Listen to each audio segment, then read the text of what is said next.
मैं हरीश अरोड़ा फिर एक बार आपके बीच एक नए विषय नए एपिसोड के साथ आज हम लोग बात करने जा रहे हैं कुंडली के 10th हाउस 10वें घर जिसे हम लोग काम का घर बोलते हैं।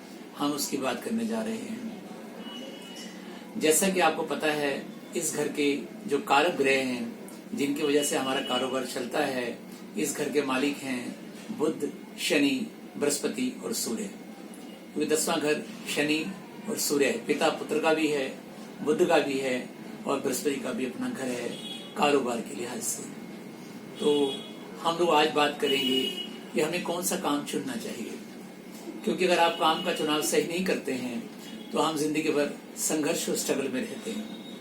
तो 10th हाउस में जो राशि है, जो राशि की स्थिति है, जो राशि का ऑनर है, जो राशि का जो मालिक है, उसकी स्थिति के हिसाब से हमें कार्य चुनने की जरूरत है। और उसी तरीके से अगर उस घर के अंदर मंगल है तो हमें काम करना है मेटल का, शनि है तो मुझे काम करना है ब्लैक मेटल का। अगर इसी तरीके से अगर हमारा उस घर के अंदर जो है कोई और राशि है, मिथुन राशि है या हमारी कन्या राशि है, तो मुझे बौद्धिक कार्य करने हैं, मुझे ऐसे कार्य करने हैं जो ब्रेन से संबंधित है। आप अकाउंट्स, फाइनेंस चुन सकते हैं, आप लॉ चुन सकते हैं। इसी तरीके से उसी हमारा अगर वहां पर सूर्य बैठा है तो हम लोग है ज्वेलरी का कारोबार चुन सकते हैं, हम चमकीले धातु का व्यापार कर सकते हैं। तो 10th हाउस एक डिसाइडिंग फैक्टर है कि हमें सही दिशा में सही कार्य चुनना है। तो 10th हाउस बहुत कुछ डिसाइड करता है कि आदमी पूरी जिंदगी भर की कमाई, पूरी पूंजी वो काम पर लगाता है और वो चाहता है कि मेरा कार्य ठीक तरीके से चले। अगर वो कार्य सही नहीं चुनता है तो उसकी मेहनत कहाँ जाएगी, उसका पैसा कहाँ जाएगा, वो चीज देखना बहुत जरूरी है।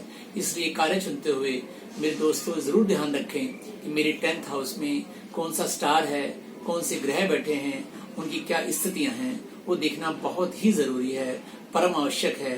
नहीं तो मेरा पूरा जीवन भर संघर्ष में कट सकता है। उसी तरीके से एक हाउस और होता है जो डिसाइड करता है कि जैसे मैंने अपने लिए एक सही काम चुन लिया है, अब काम सही डिसीजन भी हो गया कि मेरा ये काम चलने वाला है, लेकिन वो काम चलेगा कैसे?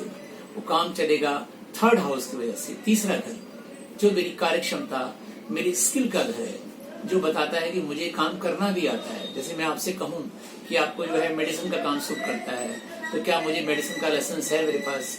या मैं आपसे कहूँ कि आपको जो है टूर एंड ट्रैवल का काम सूट करता है, तो क्या मुझे गाड़ी चलानी आती भी है कि नहीं आती है? तो हमारी जो कार्य क्षमता है, या मैं आपसे कहूँ कि आप कपड़े का काम कर सकते हैं, तो क्या कार्य करने के लिए मेरे पास वो स्किल या जानकारी भी है कि नहीं है? तो कार्य तो मैंने चुन लिया है, लेकिन मुझे उस कार्य की जानकारी होना और उसके लिए मेरी हिम्मत होना, क्योंकि 3rd हाउस का मालिक जो है वो मंगल है, वो हमारी उमंग का प्रतीक है, हमारे अंदर एनर्जी लेवल का प्रतीक है। तो मुझे जो काम करना है वो पूरी एनर्जी के साथ करना है, पूरे ज्ञान के साथ करना है, बड़े ध्यान से करना है, बड़ी मेहनत से करना है, पूरी शिद्दत से मुझे उस काम को करके दिखाना है, तभी तो कार्य सफल होगा। ऐसे कैसे सफल हो जाएगा? तो इसलिए मुझे अपनी कार्य क्षमता का सही आकलन करना पड़ता है। तो मेरे 3rd हाउस में 3rd हाउस के मालिक मंगल की क्या स्थिति है वो भी डिसाइड करेगा।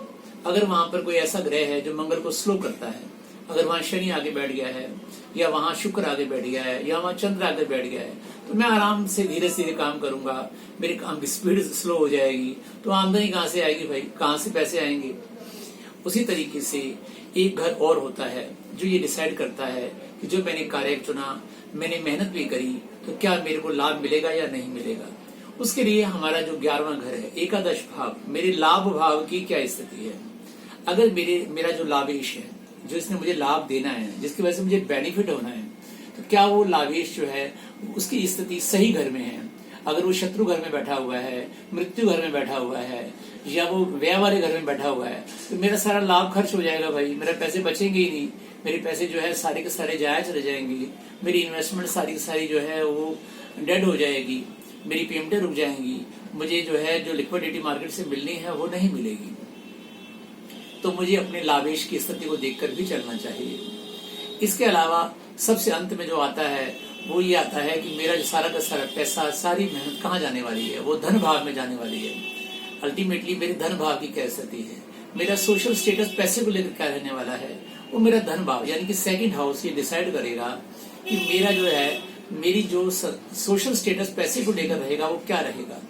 तो अगर मेरे धनेश की स्थिति, धन भाव की, ईश की स्थिति, मालिक की स्थिति अच्छी है, अगर धन भाव का मालिक मेरा भाग्य भाव में बैठ गया है तो मेरी तो लॉटरी लग गई ना, तो मेरा फायदा हो गया। अगर धनेश आपका लाभ स्थान पर आकर बैठ गया तो आपको बेनिफिट पर ही बेनिफिट हो जाएंगे, कभी आपको लॉस ही नहीं होगा।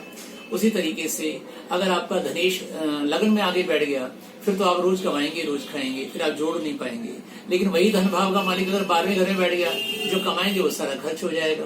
एक ऐसी मटकी जिसमें छेद है, आप कमाते रहिए, खर्च करते रहिए, और वो भी शुभ या अशुभ कार्यों में वो ग्रह डिसाइड करेगा। तो धनेश की स्थिति भी काफी डिसाइडिंग होती है।